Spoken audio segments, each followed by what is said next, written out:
আর্থিক সহযোগিতার উদ্দেশ্যে অমিত রুই দাসের বাড়িতে গেলেন আরামবাগ সাংগঠনিক জেলা সভাপতি।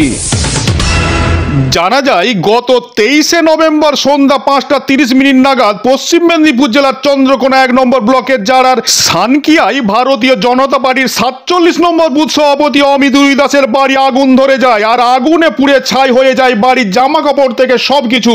নিঃস্ব হয় অমিত রুই দাস। আর সেই কারণেই আজ ভারতীয় জনতা পার্টির উদ্যোগে আরামবাগ সাংগঠনিক জেলা সভাপতি বিমান ঘোষ মহাশয় এবং চন্দ্রকোনা 4 মণ্ডলের সভাপতি সঞ্জীব কালিন্দী মহাশয় আর্থিক সহযোগিতার উদ্দেশ্যে অমিত বাবুর বাড়িতে যান এবং আর্থিক সহযোগিতা করেন।